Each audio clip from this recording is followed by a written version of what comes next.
Heather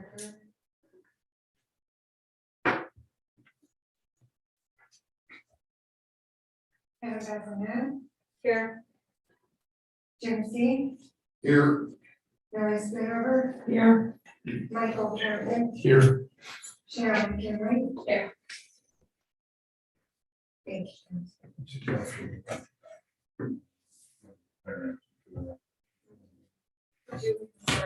Schools, national schools.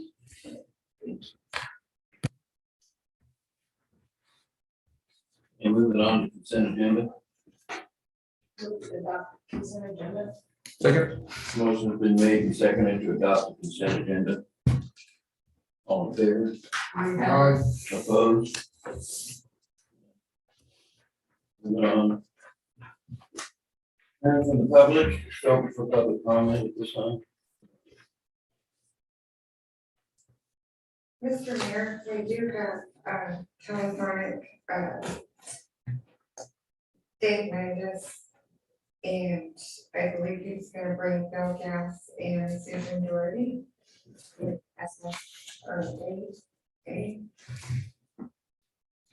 Can you hear me, Mr. Magus? I can. I can hear you fine, thanks. I don't know if Susan is available. I know that Bill was having tough time logging in with the code, but I'm happy to start whenever you like. So the individual council members have a printed copy of the slide you sent over, Dave. And we've got the slides also projected on the back wall, so just let us know when you want to transition from one slide to another during your talk. Okay, that sounds great. Would you like to do that? Or- Yeah, Dave, go ahead and start anytime you're ready there. Okay, super.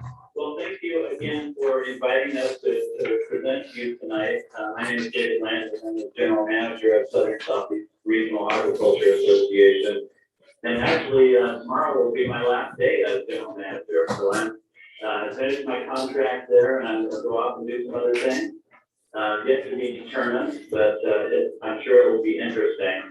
And it'll probably involve fishing, because that's what I'm really excited about doing with my life, and I haven't for a long time. But I'm talking to you from Ketchikan, and I hopefully my production manager Bill Gass is going to be available to speak to some of these issues as well, and then the incoming general manager Susan Doherty also was invited to tie in with us today, and I'll invite her to say a few words at the end if she'd like to, and if she's able to tie in on the teleconference. But please feel free to interrupt me. I'll try to make this short, about 10 or 15 minutes, and just go through a brief update on what we're doing in the area and invite any questions.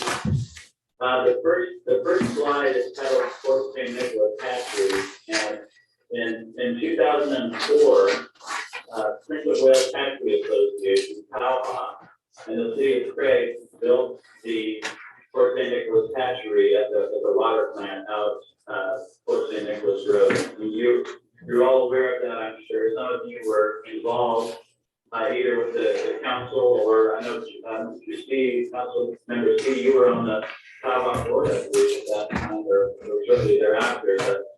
But in any case, there was a concerted effort to bring some king salmon out to Fort St. Nick and have them released there for the benefit of the community. And I was actually on the Sarah board of directors at that time. I wasn't on staff, but remember the conversation and when John Boland came over and the whole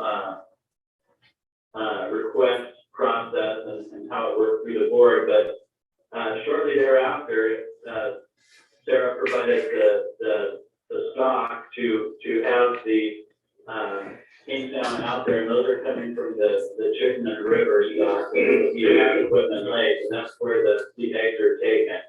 So the Fort St. Nick has never been a broodstock site. That was part of the original discussion, that it wouldn't be, so it would require several years worth of eggs to be taken by Sarah, and we were happy to do that back then.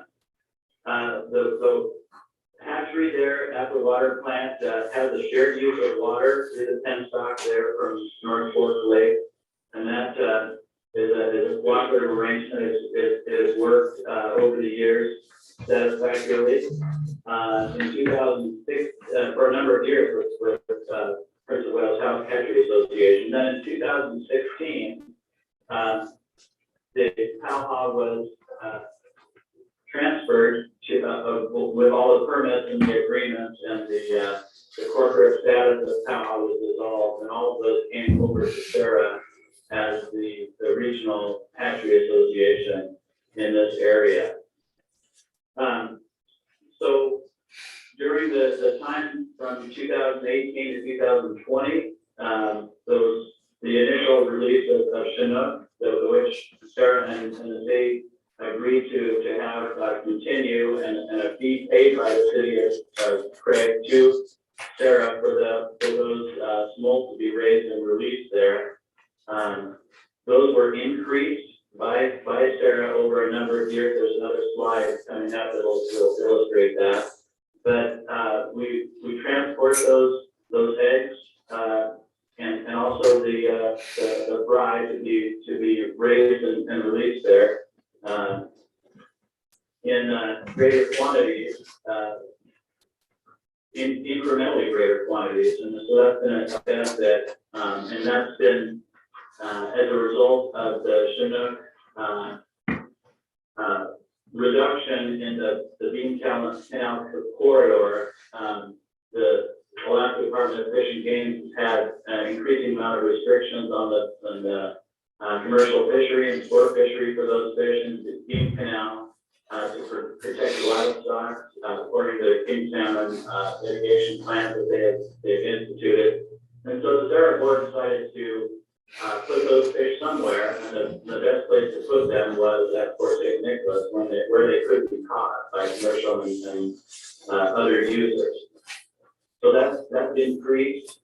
During that time as well, in 2019, the facility at Fort St. Nicholas expanded, and that was done to accommodate a chum salmon program to have incubation of 8 million chum salmon released for Port Assumption, which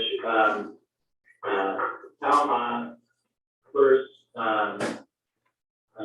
had a permit alteration request on their hatchery permit that Sarah assumed in order to have that chum salmon release paid for the coho production at Cowack River Hatchery. So coho releases do not pay for themselves. They have to be financed a different way, and chum salmon are a money-making fish. And so PALHA got that permit for 8 million chum egg release permit for Assumption, and then Sarah assumed that again with the permits from PALHA and started production of those fish, first at Burnett Inlet before the work was done at Fort St. Nick, and now those 8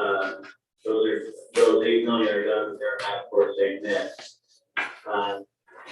They're also, and Bill is on to talk about more of this later too, but we increased the size of the release at Fort Assumption to 20 million from 8 million, so the other 12 million are also in production, but they are not done there at the Fort St. Nick hatchery. They're done at Burnett Inlet to get the full 20 million release. Now in 2020, Sarah and the department both have proposals that are in the Board of Fish packet for terminal harvest area, that's the THA, and special harvest area, that's the FHA. And the difference between those two is FHA is where the Hatchery Association can do cost recovery, and THA is where there can be a terminal harvest of those fish according to the decisions jointly made by the Hatchery Board of Directors and the department area managers as to how those fish are intended to be used by common property fishers. So personal use, subsistence, and commercial users and sport users. So that's done by mutual agreement in those groups. Now, in 2021 was the first year that Sarah then made an agreement or modified the agreement with the city of Craig to do the cost recovery. Instead of the city of Craig doing it and paying Sarah a fee for the release of those Kingstown mulch and Fort St. Nicholas, the decision was made to have Sarah just do the cost recovery and not have any payment from the city of Craig. And so that was the first year for that to happen. And that made it simpler too, because of those increasing release of those fish and the increasing returns that then would have been commingled otherwise. And so having them all come to Sarah to be able to do the cost recovery was the best way to do that. Now, finally, on the Fort St. Nicholas history is right up to the present, and in 2022, of course, the Board of Fisheries has a Southeast Finfish meeting that was scheduled to be done in Ketchikan earlier this month. It was not done locally and moved to Anchorage. That will be done in some form or fashion with a blended meeting, so with testimony by remote participation, but also primarily done in person in Anchorage, which is certainly not the best way to do it, but at the end of the presentation, I'll talk a little bit too about the border fish proposals and how those might play out. Does anyone have any questions on that? I know I went through that quickly, and some of you are probably more familiar with it too. Dave, is Sarah opposing that Board of Fish meeting being moved to Anchorage? No, absolutely not. There's a lot of there's a lot of interaction between board members and folks there to give testimony. Commercial fishermen, sport fishermen, all of the different user groups are there and able to give and take with members and really get to a better decision as to how things are captured and decided. So that was a big blow to all of the fishermen that we represent to not have that the texture of that meeting to be able to be captured in a remote setting. So there's part of the process called committee of the whole, where it's more like a town hall meeting, and that just really can't be replicated in an electronic format. So it would have been nice to have it in person in Southeast. Of course, the COVID determined that it wasn't anyone's choice to do that. There could possibly be a change in their thinking on that, but I haven't heard of anything at this point. Yeah, I was just referring to the location. I wasn't referring to the actual meeting. I believe the meeting needs to take place too, but it should have taken place in Ketchikan at a later date when the COVID was less of a threat. Absolutely, yeah. That was my thoughts on it, because I know Troller Association doesn't particularly approve of being moved up there like that, because it's right in the middle of one of our peak weeks of the winter troll king fishery. It is. Is that air time? Yes, sir. Yeah, and I know that they tried to accommodate things, moving it into 3 sessions and having the salmon go last and the herring go first, because there's a herring issue too. It's pretty tight to thread all those needles all at once, and so someone's gonna end up unhappy and on the losing end of it. I just don't know if there's anything that can be done about it at this point, but it would be better to, in my opinion, to push it off rather than just get some poor decisions made. Yeah. Okay, you can continue there with what you have going. Okay, Bill, are you able to tie in? Were you here, Bill? Yes, I'm on it, Okay. basically, the whole time, so. Okay, excellent. Could you, on that second slide that has releases, could you talk about the egg takes and the transport and the survival pens and year classes and so on? Yeah, well, maybe you want to hear about both, yes, and assumption. The one thing that's not on the slide, is the decision that Sarah Ward made, last month, that we will be, increasing the Port Assumption chum release in 23 by an additional 10 million eggs. So that release is gonna go to probably 28 million, in 23. And that's driven by, the challenges that Sarah is facing, particularly at McStay, where we had, this precipitous crash and survivals, and that's our most important site, and it has been our biggest cost recovery site, and our only real cost recovery site up until just the last few years. And so those of you that are tuned into the fishery are aware that including cost recovery at virtually every site we have, which is never our intention. And Port Assumption was something we settled on a number of years ago when we started this, recognizing that Sarah needed a new site as cost recovery because we've grown significantly in the last 6 or 7 years as a company. The scope of everything we do, including taking on Gallup, which David's already touched on, is a coal facility, and co-owners don't pay for themselves. So, Sarah's programs are really pretty complicated in some ways, and the eggs for Port St. Nick have come out of our Woodland Lake facility since we started in 4 or 5, and that will continue. It's not a problem. The one small change that some of you may or may not be aware of, but sometimes things get misinterpreted or misrepresented. We currently don't have a plan that sends eggs to Port St. Nicholas. We're starting everything with the lake, taking them up and raising the fish to almost 2 grams, which takes about 2 months.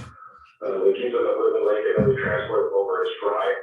And what that does, with the eggs at Port St. Nick, you need to have one person out there and they're caring for 100,000 fish. By keeping them at Woodland Lake where we have 2.5 million, and with the Port St. Nick, we've got 2.6 million. So, we can absorb that easily and efficiently, and it frees up one person from the Palawan staff or from the co-op overhead staff that for 2 months doesn't have to shuttle back and forth and is able to just concentrate on what's going on in the water. So it's a small change. It doesn't impact anything in terms of release. But the other things that happen, they touched on it, that we just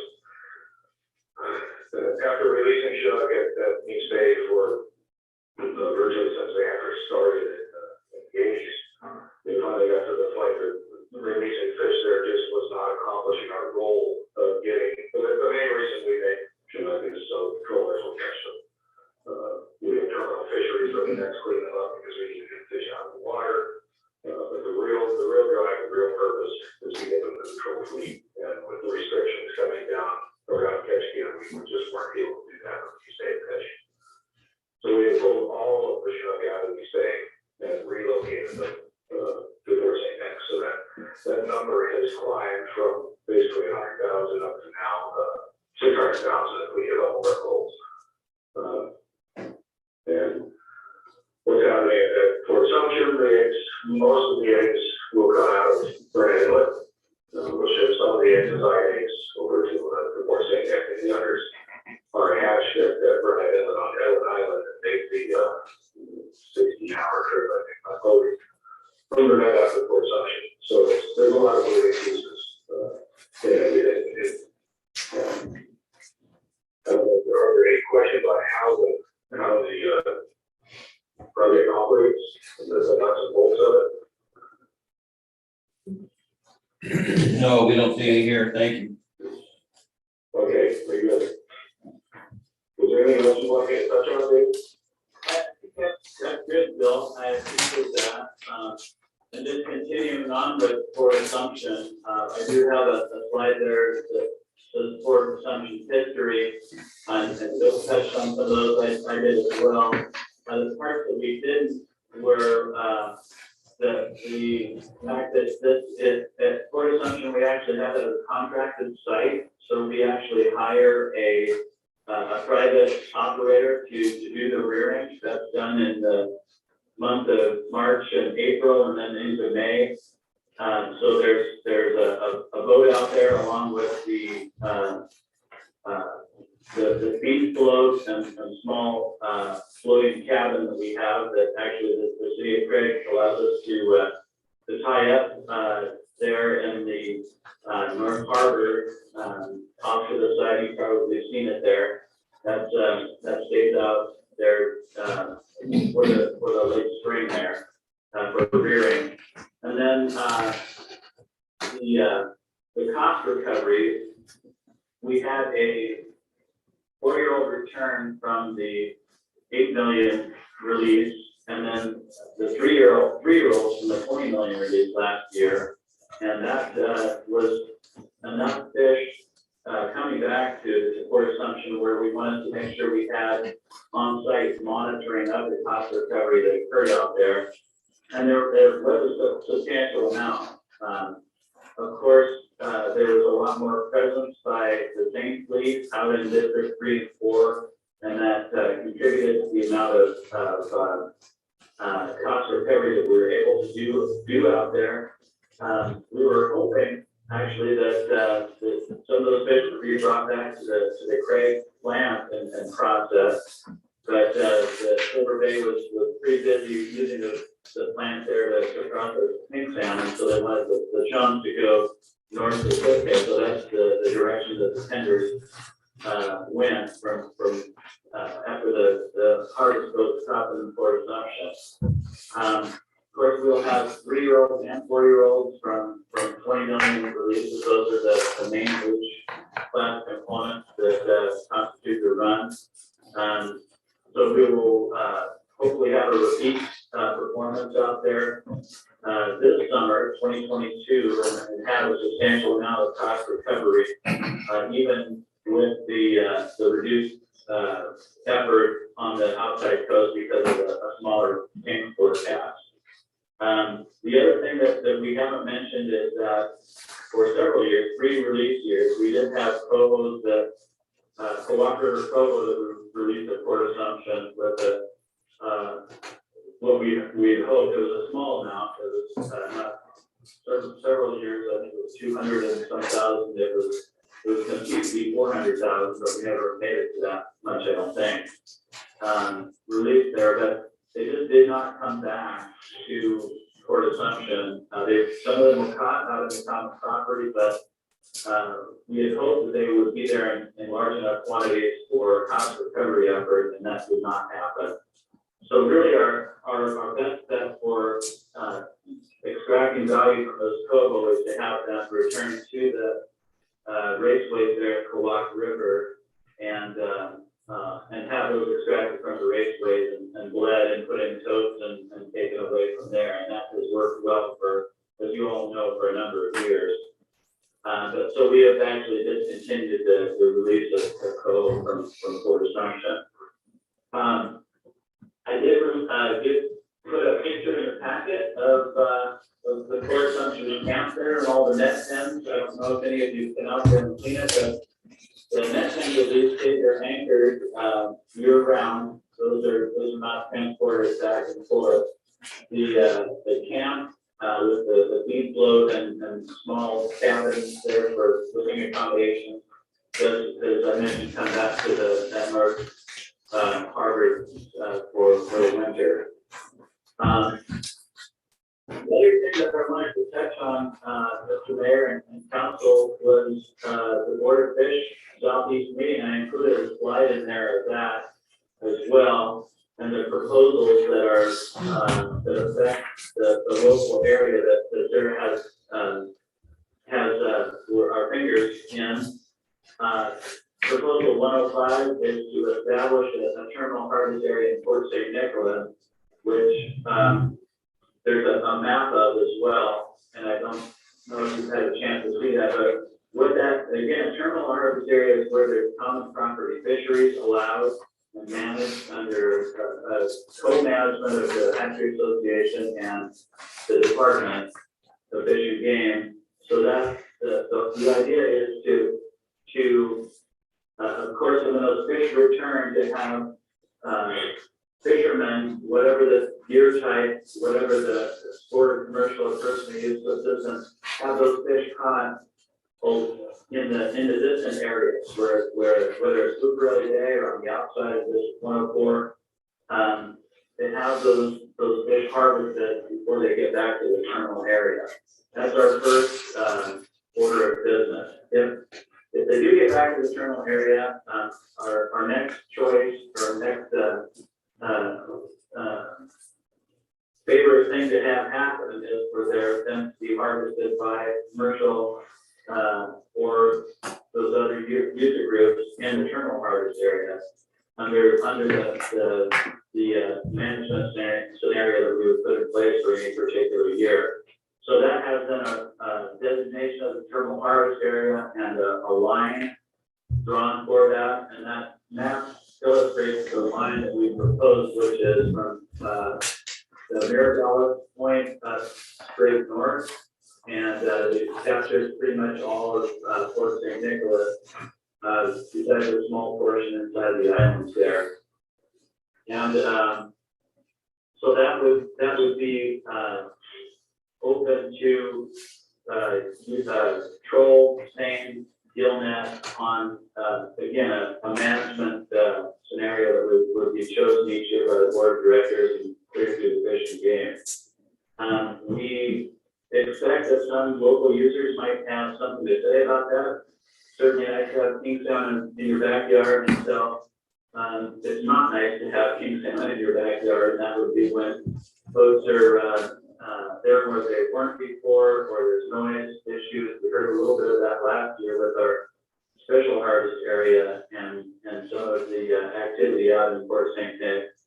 But that's a proposal that's been made and this will be decided by the Board of Fisheries here. Hopefully sooner rather than later, but we want the right decision to be made. Port St. Nicholas, proposal 106 is also Port St. Nick, and that enlarges the special harvest area. And on the map, you can see the smaller area inside the bay is what Powhatan had, what we inherited. The proposal 106 is just to bring that out, that Mirabella line as well. For proposal 107 is, and 107 and 108 are for function related, both PHA and FHA. The PHA well, let me start with the FHA, because the FHA is where the Hatchery Association can take cost recovery, and that's what we're always to do. The THA would be just in case, but in any foreseeable future scenario with normal chum survival, Sarah will always be for assumption for cost recovery.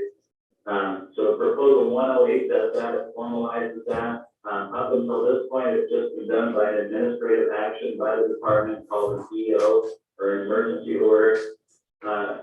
So this just sets that into regulation. 107 establishes the PHA, again, just to have another tool in the toolbox in case there were some reason that Sarah did not need cost recovery from full assumption. So those are the four that affect the local area, and I suspect that some of you may be interested in those. Certainly happy to answer any questions that you might have about them or the effect of those proposals as we know at this point. And if Susan is there too, you may because Susan will be staffing this at the fair level at the Board of Fish when these come up, since I will be sitting in my recliner or some other thing at that point. So, any questions on the Board of Fish proposal? Not on the Board of Fish proposals, Dave. I did have something to say about, those fish that are coming out of Assumption and being sent to Sitka. And the ones that are being processed from the hatchery up in Quawak that are going to EC Phillips. We're missing out on that 3% fish tax in Craig, whenever those fish are processed out of Craig. I don't know if there's anything that we can do about that, about trying to get those processed locally versus shipping them out. But that does amount to a lot of money that we're losing out on. As far as landing those fish here. That's something that we've had an issue with for quite some time, and I don't know how to resolve this, but if at all possible, we'd appreciate it if Sarah could try to get this stuff processed locally. Make every effort to do so. Yeah, Mr. Mayor, I appreciate you saying that, and it's very time if Susan is there, she will be listening. If not, I'll mention it to her tomorrow. But those, Sarah has a request for proposals on all the different cost recovery fish and does not have to go with the highest bidder for those fish. Other factors can and are considered. Of course, we do need cost recovery. That's a large concern for us, as you can imagine. But having that as another factor to consider, I think, will be a useful thing for Susan as she considers those bids and advises the cost recovery committee of the sheriff board.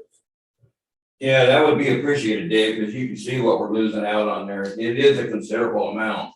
So, when you look at, last year, I know you guys got $1.2 million out of Assumption alone that we didn't get, and I think it was 70,000 pounds or better of Quawak cohos that got sent over by EC Phillips that we missed out on that 3%. Yeah. And that affects our harbors and our ability to keep a fleet here, and so that is pretty important to us. Those are important points. Thank you for mentioning that, Mayor. Okay, another question is that if you are successful in moving that line out to the one that you guys want there, are trollers still gonna be able to troll behind that line? Yeah, it's the only, I neglected to mention that proposal 105 also includes a troll exclusive area outside of the port to the point near Valley line. So the remainder of Port St. Nicholas, that triangular section plus a small area outside the island would be troll exclusive as a DHA. But nothing else would be troll would not be excluded from any of the other areas. Just nets would be excluded from the troll area. Okay.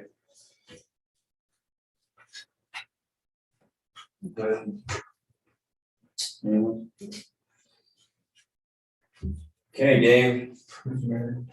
Go ahead. I would just request, Dave, this is Brian, or Susan, if you're on, when Susan gets her feet underneath over the next couple of weeks, maybe a phone call would be great to talk about this cost recovery proposals and landings and credit and some options, just to stay in touch about it. You can pass that on to Susan, Dave.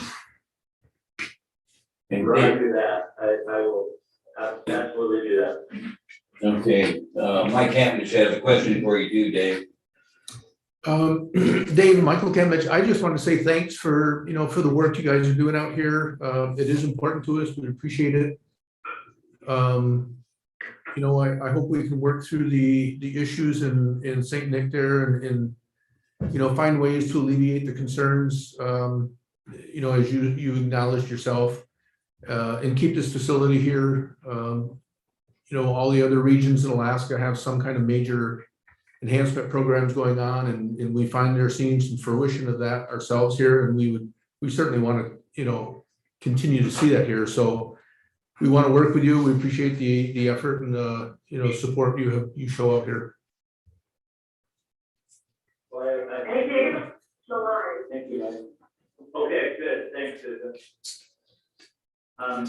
Thank you, Mike, for mentioning that, and I think there are definitely solutions to whatever problems that we have or what we will have in the future. So we're certainly committed to the area, to the city of Craig, and to the programs out there, and I'll let Susan weigh in too, but I'm sure she will be happy to interface with you in whatever ways that is appropriate.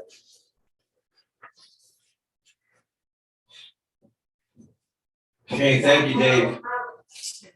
Sorry, Susan, go ahead. Oh, no, that's fine, sorry.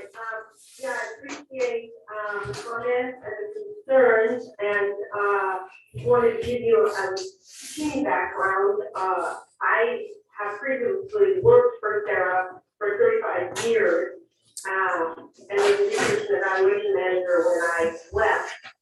And in the interim, I was executive director for Southeast Alaska Fans Association. So I'm very familiar with Sarah, its programs, and how things work, and the effect our programs have on you there in Craig, and the expansion of the co-op capturing happened while I took a hiatus from Sarah, and so. It's a wonderful addition to our program, and it extends those opportunities to outside monitors. It's wonderful. A couple of things to clarify that most of our user groups are all of them are concerned that they're being disenfranchised by the move to Anchorage for the Board of Ed. It is an agenda item for our Friday meeting, so I don't know what direction the board will ask that to pursue, but I think they very well have to write a letter. And it sounds like there are some articles, and that there might be some wiggle room in the Anchorage location where it's all kind of just waiting to hear. The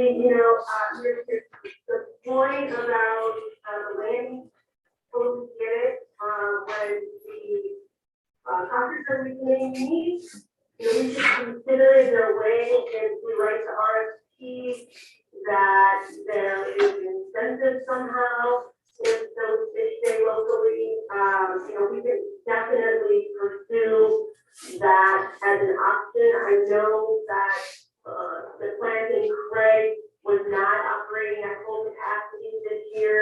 I don't know if it wasn't operating at full capacity, if they have the necessary infrastructure there to process chunks. I do not know that, but that is one thing we'll find out in the process of our RFP this year. So I appreciate you bringing that up, and we'll definitely have our committee at least consider that, and if there's any way we can address that, we certainly will do our best. I can't think of, let's see if there's anything else.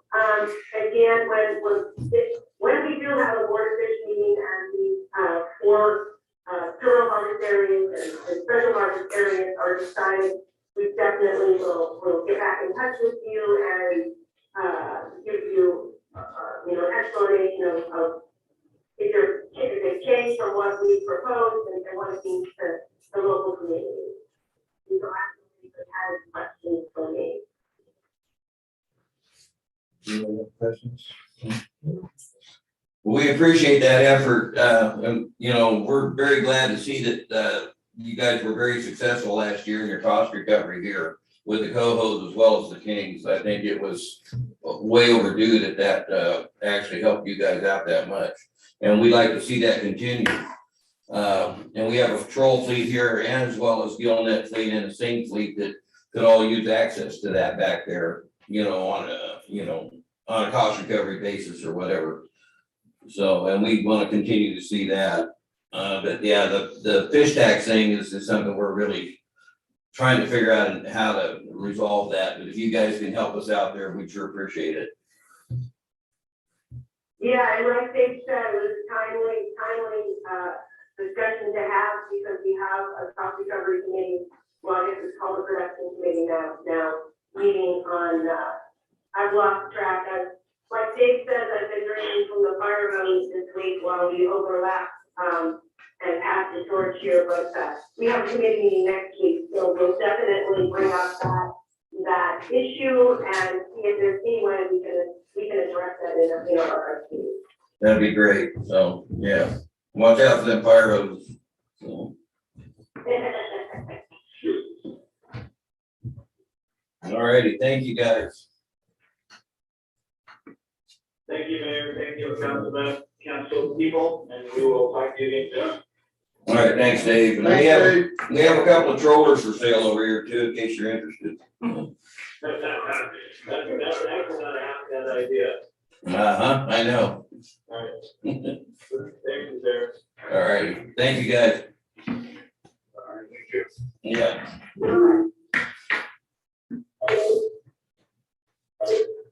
Do we have any more public comment out there? None? I just had, Mr. Mayor, there's a letter of reading of correspondence from the child care center. This event is a good time for special board members here.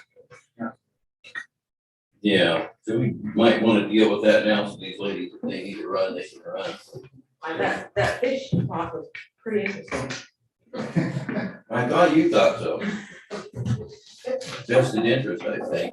Yeah, I do have a vested interest. She wasn't too interested, but. She'll get over that. That's Corby's business. It is my husband's business too, yeah. Anyway, if you want to address that, I'm not sure. Yeah, it's just a letter right now in correspondence with council wants to. There's a good opportunity, that council send questions about the letter, child care center requesting.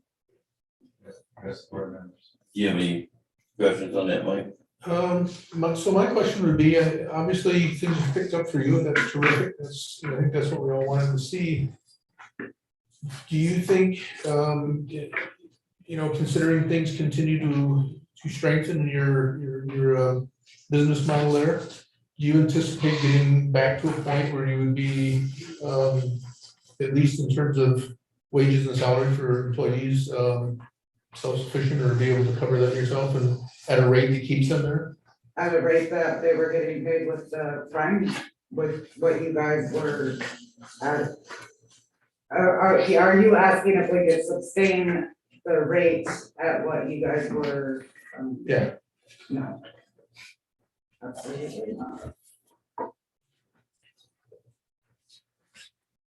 No, we only have 11 kids enrolled, well, actually, we only have 9 children. And 9 paying children enrolled at this time. 6 of those are on assistance, so that's kind of nice because it is guaranteed funds from the state. So no, not at this point, there's no way we can sustain payroll and expenses with only 9 kids. I can't remember what the specifics were, but it seems like, a year or so ago, when we were having some of these discussions and working with you, there had been a program, or there was some funding level stream that may have been available to you, but there was, I don't remember the particulars, but there was reasons why you weren't receiving it or you hadn't received it. Does that sound familiar, or? We have received some COVID funds from the state of Alaska. We have, but it's still, our payroll is right now with just the 4 employees, out of our pocket is about I wrote it down. I have to keep notes here. $6,500 every 2 weeks, semi-monthly. So we're talking 13,000 a month. And that alone, I mean, we don't come anywhere near that in income. So, yeah, I mean, if we could be fully staffed and we had, I think I figured at least 15 to 20 kids, you know, that would be pretty close to being able to operate. And that's with active parents helping to fundraise. Yeah, and you know, I don't know if you guys know, but we do have poll tax going now, and we've had that for just about a year. I think it's been almost. And that has helped a little bit, but it's not anything that, it's not gonna solve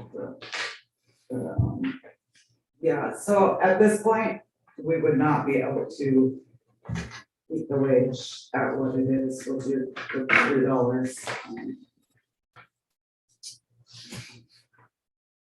Have you looked into grants at all out there with federal, Well, been talking about well, funding? that's another thing, is we have barely four board members. We have not been able to get any more board members. We've been trying, we've advertised. I've been threatening to leave for a while now, and I will eventually here in the next few months be leaving. And I also do a lot of the business, aspect. I do their quarterly, I do their accounting, I do their taxes, quarterly taxes and things like that. So, yeah, we're short-handed on everything, so I do as much as I can with my full-time job on top of it, and, yeah, I don't know what's gonna happen. Right now, we just do what we can. Yeah. I mean, we have gotten stabilization grants from the state, that's what these grants are, the COVID stabilization. And we'll apply again on the 26th, they have a phase 2. But like really getting out there and looking into much extra than that, no. We haven't really had to. Well, I mean, I have looked a little bit, but I don't have a lot of time on my hands. I'm sure we'll send our crew over to look at the issues you have listed at draft. yeah, it was in, you know, it was always in our contract with you guys that we're responsible for anything inside the building, and you're responsible for, we haven't had a new contract, but, we just can't afford a lot of the stuff, and I think why our heating is probably so expensive is the windows are terrible. You can feel, those windows are probably from the 70s, I have no idea, maybe even earlier. So I reviewed the release today, just to be able to answer your question, and shortly, Andrew's correct, the current lease, which is good until 2023, basically spells out that the child care center is responsible for the inside of the building. And the city of Craig has some responsibility for maintaining the exterior walls and floor, subfloor, and ceiling. So I'm happy to Doug over take a look at some of those issues and come back with some information. Are you thinking of replacing windows and LEDs and all that, or? I'll leave that to Doug's discretion to make some recommendations. There's some pretty rotten flooring in the kitchen, you guys might, like I explained to Brian, yeah, I understand that it's in our contract, but ultimately it is your guys' building, and I just don't know. You know, you should be aware of what is going on in there, you know. So Right. there is some mold and some. Two other questions. You have a wait list of 5 children, so is that you need to employ further staff? Yes. Okay. And I was gonna mention that we have one partial application in within the last week, and then we handed one out today to somebody that sounded like they were quite interested in the job. And I I'd have to ask Caitlin, I think they're aware that the wage would be what our starting wage is, not the $3 extra, because we don't know about that. And then the other question would be is, I know there's a lot of this infrastructure money that just came to Alaska. I think there's, people are working to put proposals together for, things that, we might request to do with it is potentially, is there an avenue or an option here of being able to put in for some funding to recondition the buildings, and the building does belong to the city of Craig. Yeah, there should be something there, just even upgrading for efficiency, better insulation, better windows. Yeah, I mean, almost everything here, well, it's either necessity or efficiency, so.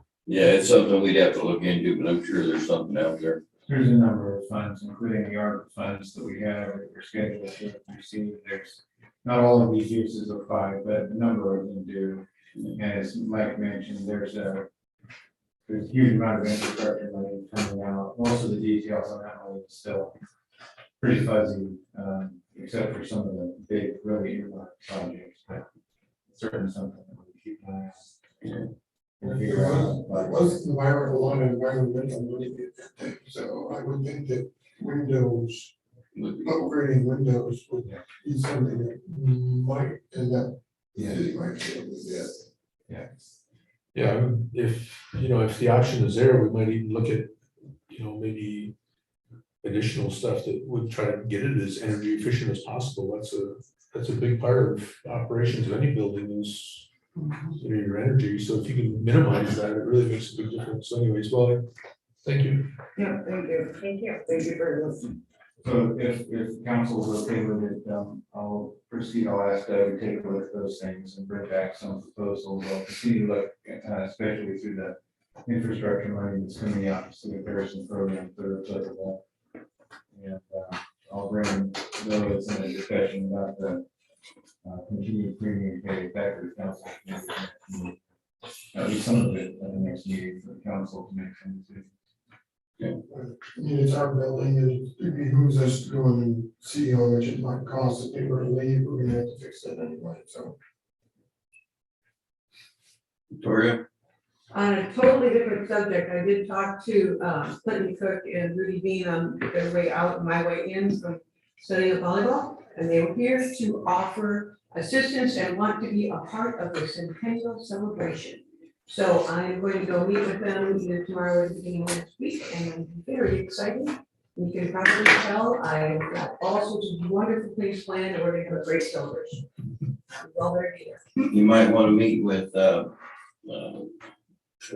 Duville up here Oh. too. He's not, yeah, I've been talking to him. Have you? Because he's got a bunch of stuff archived over there from 1905. I know he said I can go in the building, I can't believe it, but I wanted to wait till I didn't want to freeze it. Yeah, he's got a map or one of the plat maps from 1905 on the wall in his office there, original. And he's got a bunch of them archived in that building over there. They've got more records than we do. So, at least that's what Ed says. Nellie's probably not. Well, did you get a chance to look at that video that Katrina sent the link to? Yeah. Isn't that awesome? Really, you were great. You guys are gonna be so impressed. They don't want it out yet because they've got a few more edits to do, but I am blown away. It's so professional. It made me cry. It was so touching. So, but everything makes me cry, so don't worry. Okay, Okay, thank you. I'll go back to my job here. thank you. All right. Move on. You girls are done, aren't you? Yes, thank you. All right, man.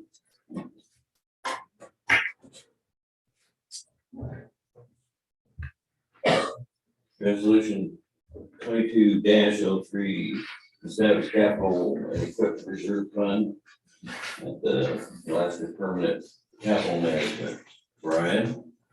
So this, talked to council a little bit about this, we were talking about moving some money, and the establishment of a fund that, will earn some, will gain some earnings without having the same really tight restrictions that the endowment fund money does. So the solution, as it's outlined in resolution 2203, is to establish a capital reserve fund with last permanent capital management. I've asked them to look at an investment strategy that's kind of somewhere between the school fund, which earns a fraction of a point of interest, and our endowment fund, which generally earns somewhere between 6 and 8%. So it won't be a high earning account, it'll be fairly stable. But the goal of the account is for us to move capital money into and kind of replenish capital money each year, identify projects over a 5-year period of time, and kind of be able to feed money into those projects. So we're not always in a situation where we're trying in a single year to find enough money to pay for a $300,000 or $400,000 piece of equipment or building repair or something. This gives us some planning ability, some sustainability for the fund. There was a reserve fund established in 2014, and some guidance already on where we pull money from to put into that reserve fund. But there's a reserve fund that are sitting in bank accounts right now. There's a couple $1 million in the accounts that are not earning anything. They've been sitting there for a while. The land development fund, which is a great fund, and there's a lot of uses for it, but we don't get into it that often. And right now it's earning about $500-600 a year, I think, or $200 a year, whatever it was. For $500,000, it's earning a ridiculously low amount. We've got another $500,000 in capital reserve fund that, again, we don't draw regularly. That's earning nothing. We have $500,000 sitting at CD at near 0% interest.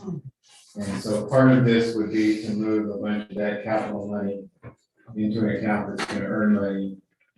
It would also be a way for us to kind of consolidate that so that we can match that up with our department's capital planning process, which I'm starting with this budget year, and really look at how we both put money into this account and draw money from this account on a kind of a 5-year rolling basis, so we know departments have an idea of what equipment they want this year, next year, out to 5 years, and figure out how to budget that. Probably not making everybody happy every year, but we'll at least have a better handle on how we do our capital, both our equipment replacement and our capital building upgrades and stuff. So the recommendation is for the council to direct staff to establish a fund. It's my plan. I'm still kind of working through all of the funds that I would like to move into this account when it's created. And so I'll come back to the council before we do that and give the council a more detailed breakdown of exactly the funds that we plan to move into the account and what those funds are generally earmarked for already. Now, will remain liquid, which means we can go in and draw money out as needed. That'll also be gained somewhere between 3 to 5%, which is a whole lot better than $50 a year on 500,000.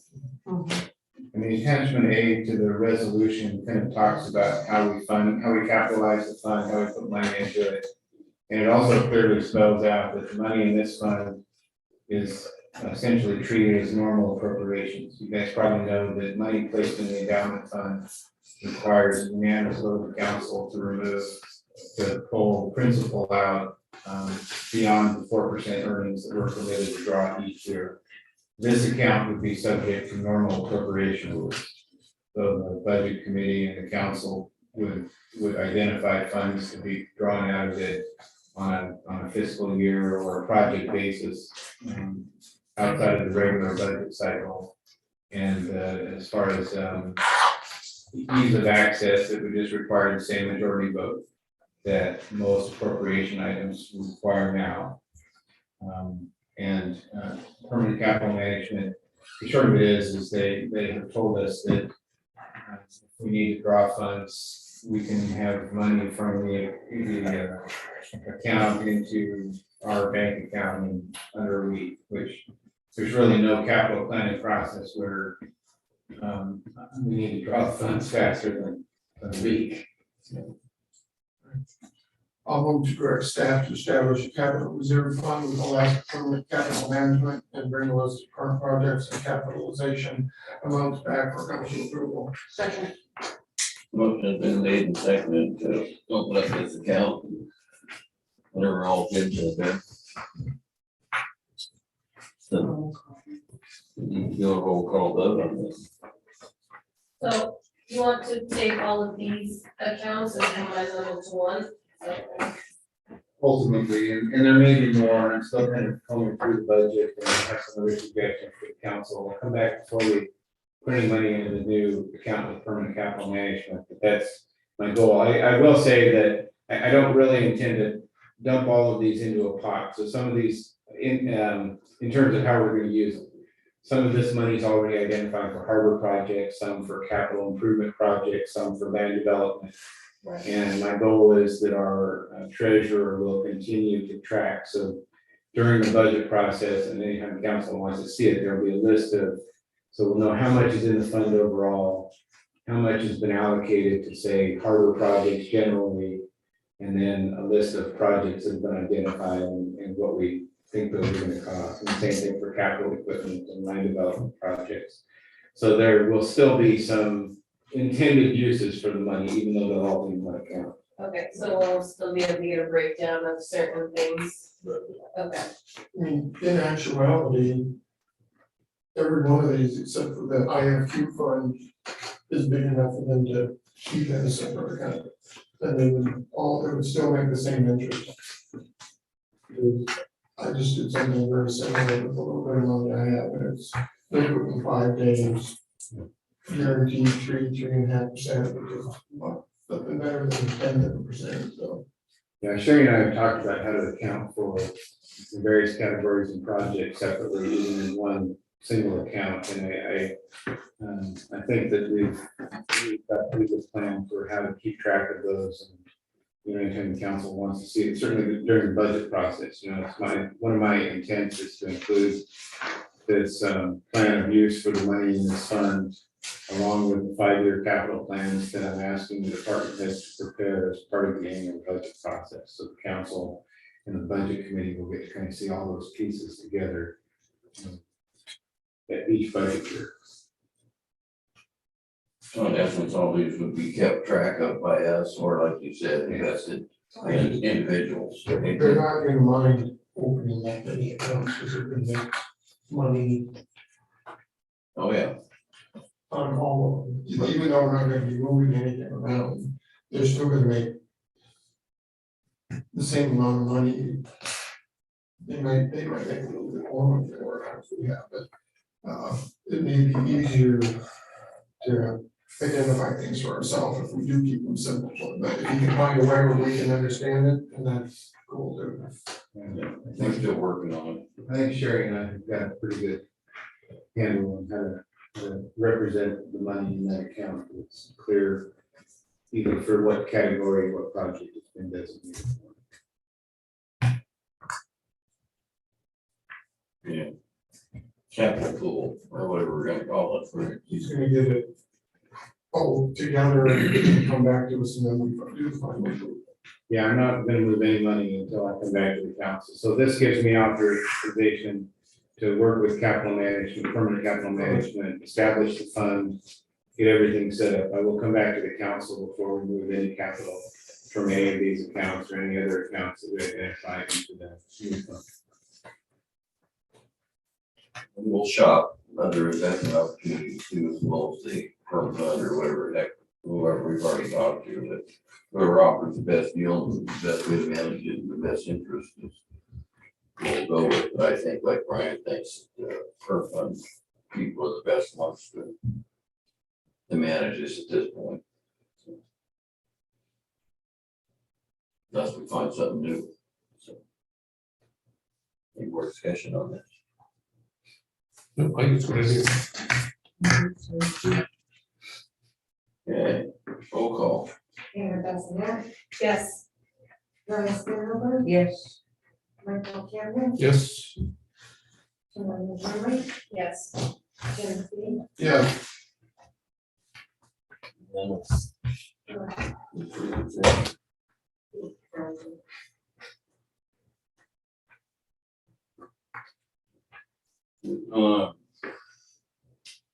the correspondence. Anybody have anything there? Sorry, Mr. Mayor, I forgot that the resolution is up in our public comment. Things happen. Mike, what do you think of Dunleavy's Fisheries bycatch game? There's been a lot of discussion on it. Most people don't have a lot of confidence that anything is gonna come from it because the task force itself has no power. They only make recommendations and, you know, people just don't have a lot of confidence that Dunleavy will take it seriously. I guess my personal opinion is regardless of what comes of it, I hope that they, you know, they take it seriously. I think they will.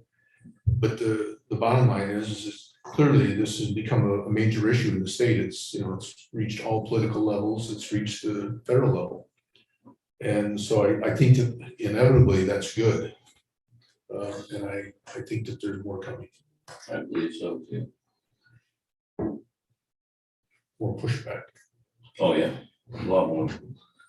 Like, people responding all the time. Overall, I think it's good.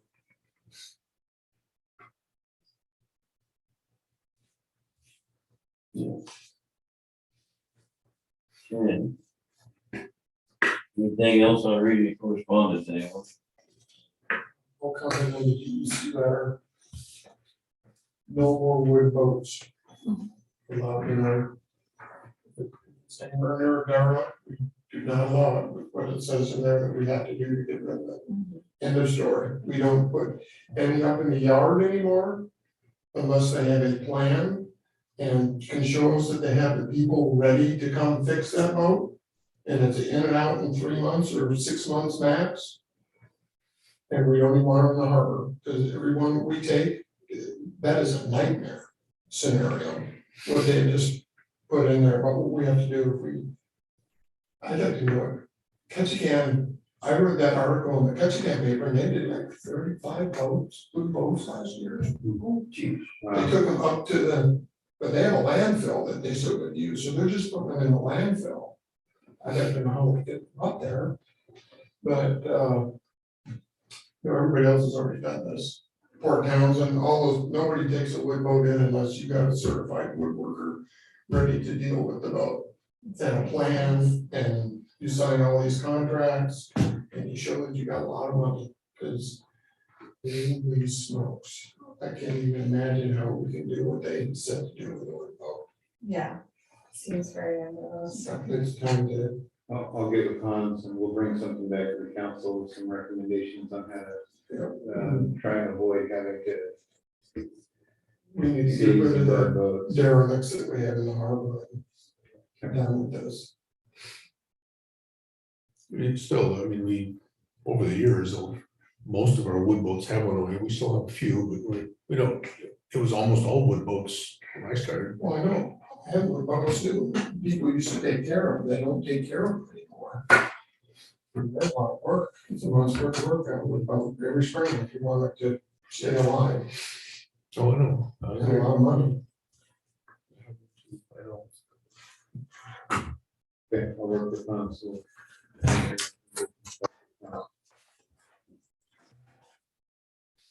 Consideration of resolutions and ordinances, resolution 2203, we already addressed that. Okay, unfinished business. Final sales agreement for lot 4, Salmon Prairie subdivision to Miranda. I move that the Craig City Council approve the terms of the sale of city-owned lot 4A, Salmon Prairie subdivision, Murphy replat to Ms. Miranda Hahn for a total price of $68,020. Second.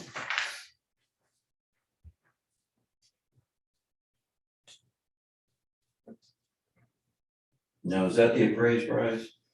That's the appraised price plus the cost of the appraisal, plus the cost of recording the deed.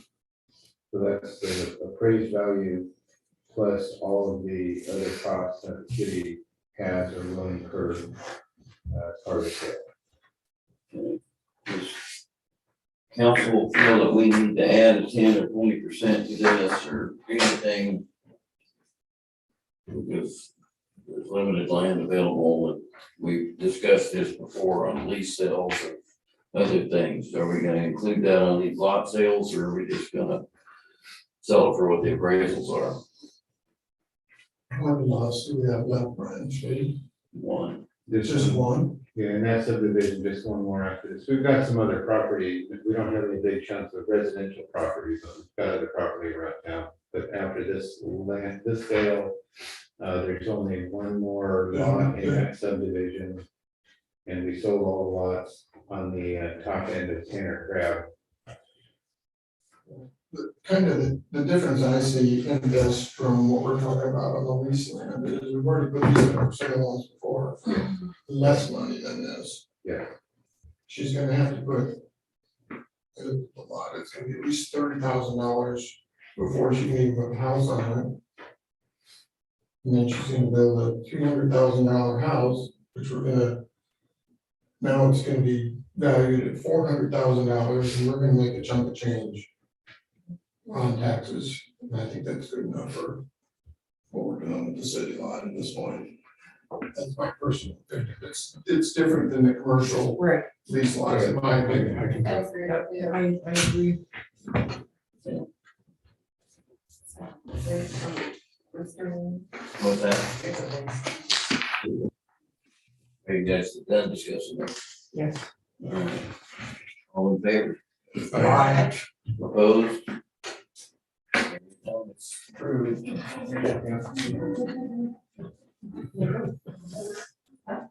I good to go? Yes. No. No, you have to sit here for the rest. Just come back with a check. She has a surprise volleyball game. She didn't know. Oh. Thank you, Ken.